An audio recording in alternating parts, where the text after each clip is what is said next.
Tudo bem, pessoal? Nós estamos aqui mais uma vez. O nosso objetivo aqui é, como você sabe, compartilhar aquilo que nós entendemos útil. Antes de ontem, até mesmo ontem, eu me deparei com uma pessoa, um amigo meu, se dirigindo a outra pessoa, perguntando em tom de ironia: Você não fez o L?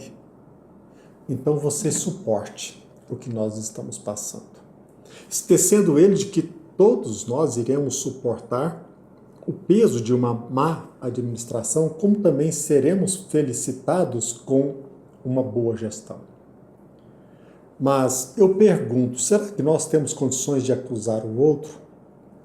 Pois nós sabemos de forma clara que não existe uma pessoa sequer que não tenha feito na vida más escolhas.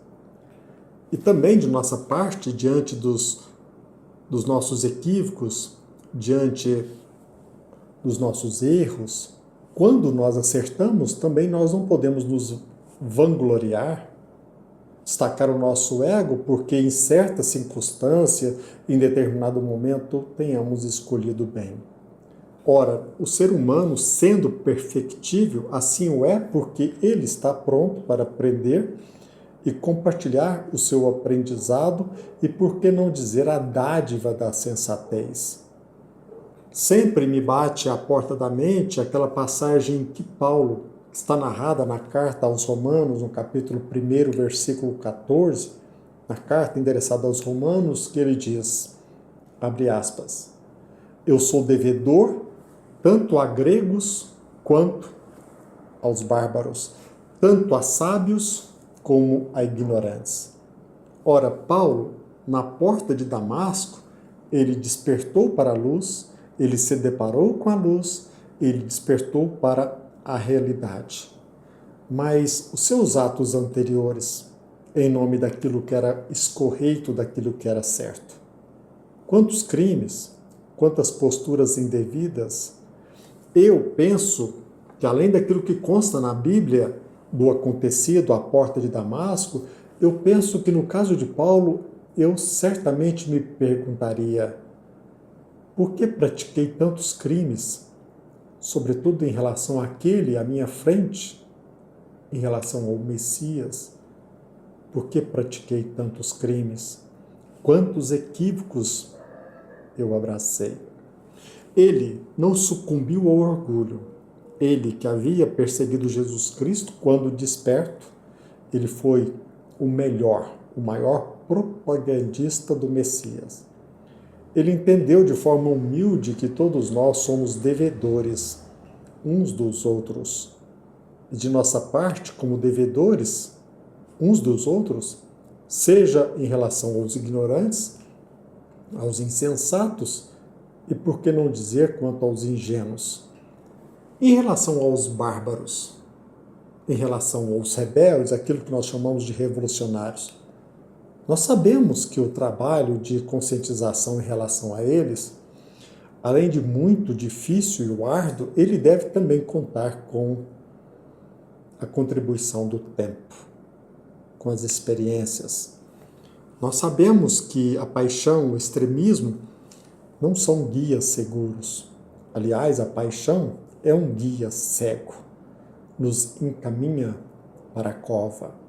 Agora, penso, meus amigos, que nós não devemos esquecer de que, se estamos vivendo juntos neste planeta, é porque, querendo ou não, nós somos, de certa forma, afins, como alunos numa mesma sala de aula, ou seja, carentes de aprendizados e, por que não dizer, imaturos, e também, em alguns casos, idiotas.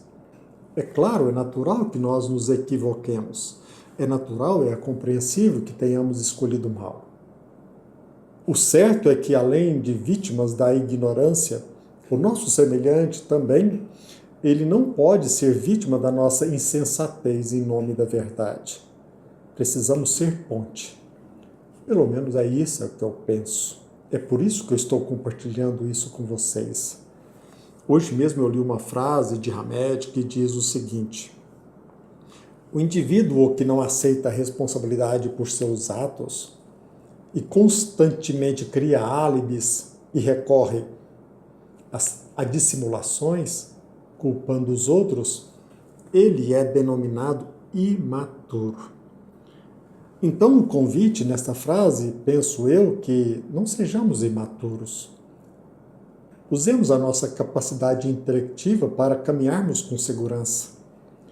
Num passado recente, meus amigos, eu perguntei a mim mesmo, ou seja, durante o término da eleição passada para presidente, eu perguntava a mim mesmo, por quê?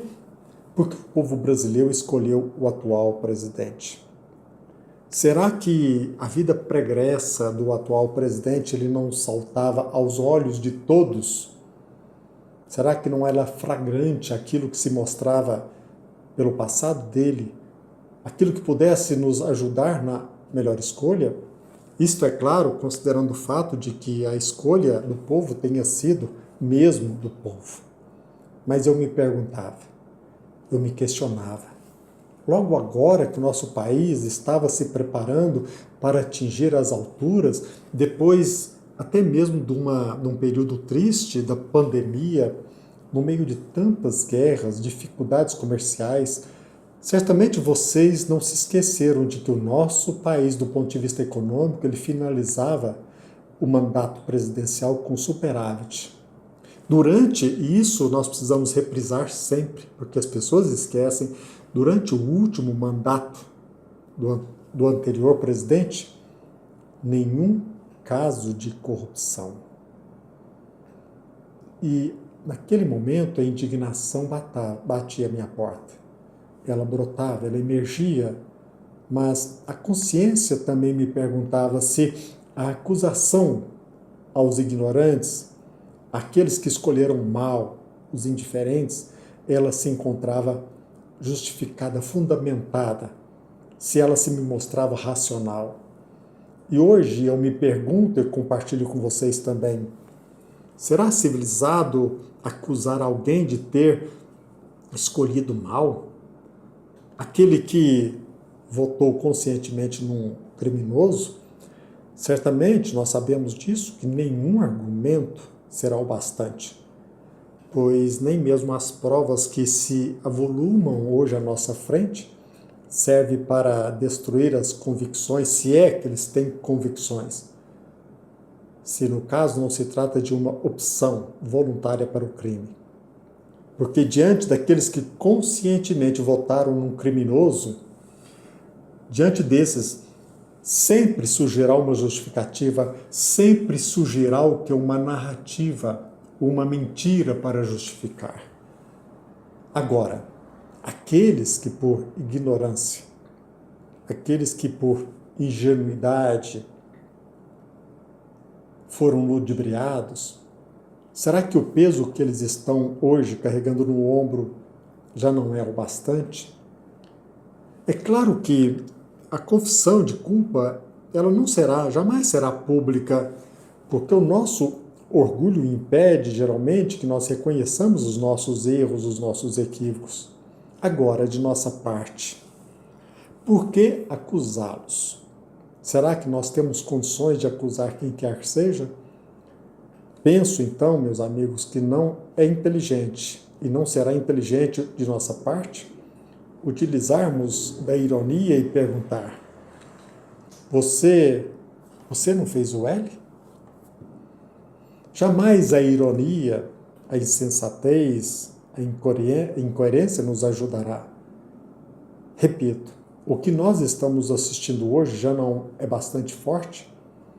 Claro que toda a comunidade sofre pela má escolha de alguns, mas esse é o preço da democracia. Portanto, que nós, convivendo em sociedade, é um convite, penso que é um convite para que juntos nos conscientizemos, ajudemos uns aos outros, que, como devedores uns dos outros, nós possamos compartilhar aquilo que seja sensato. Hoje, por fatos que não podem ser simulados, eu penso que o povo deve estar se perguntando: quem de fato é fascista? Senão aquele que apoia Maduro? Quem de fato é antidemocrático? senão aquele que se vincula a Irã, China, Rússia, Venezuela, Nicarágua? Quem é verdadeiramente antidemocrático, senão aquele que apoia o terror? Quem é antidemocrático, senão aquele que acusa e julga como criminosa aquela pessoa que, indignada, se dirigiu à praça pública? Quem? Aquele que se dirigiu à praça pública para externar o seu descontentamento? É isso mesmo? É criminosa essa pessoa que publicamente externa a sua indignação? E vocês já perceberam? Já notaram? Do que o ditador Maduro tem acusado aqueles que estão nas ruas, nas avenidas, protestando, indignados? Eles não estão sendo acusados de golpistas, de antidemocráticos, como nós já fomos acusados recentemente em nosso país? Não são só acusados de antidemocráticos, como também nós também fomos, além de acusados de antidemocráticos, nós fomos acusados de terroristas.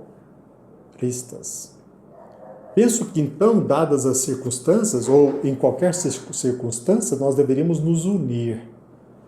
E as eleições da Venezuela, elas nos servem para mostrar a realidade. Porque aqui em nosso país, muitos permaneceram cegos. E eu pergunto, será que as eleições da Venezuela ou na Venezuela foram transparentes, como aquela que ocorreu aqui em nosso país? Quem hoje está sendo apoiado pela Globo e pela mídia convencional? Não é o atual presidente? E do que a Globo e a mídia convencional eles acusaram o anterior presidente? Adulteração do cartão de vacina? Dele não ter usado máscara? Aqui eu quero comentar algo. Eu penso que deve ser algo que nos ajude a todos. A meu ver, penso que é raro. Muito raro aquele que não gosta de ser ludibriado. A maioria admira os hipócritas, aqueles que usam máscaras. Mas saibamos que a fruta que está madura, aquela que está pronta para ser colhida, aquilo que está maduro, ele pode ser colhido, aproveitado, mas também cair do galho por podridão. Quem se alimenta do que não presta, daquilo que é imaturo, daquilo que é insensato? A maioria dos ditadores não conta com o imponderável. E como que nós podemos rotular o que seja imponderável? Então, penso que a sensatez deve nos advertir de que não estamos aqui para acusar esta ou aquela pessoa, este ou aquele semelhante, que talvez tenha sido vítima da ignorância, da paixão, da ingenuidade, mas que nós juntos procuremos juntos retirar as máscaras, não só daqueles que de forma simulada ou dissimulada usaram da mentira para nos ludibriar. Tiremos também as nossas máscaras e nos encaremos. E juntos, neste conúbio sensato, nesta convivência harmoniosa e pacífica, em vez da acusação, que sejamos o quê? Maduros, inteligentes, sensatos. Não temos condições de acusar o outro. Pensemos nisso. Não sobrecarreguemos o ombro daquele que escolheu o mal, porque certamente ele já carrega um peso, na maioria das vezes inconfessáveis. Quem somos nós para acusar? A sanidade existe para criar pontes. não para dinamitá-las. Um abraço. Até breve.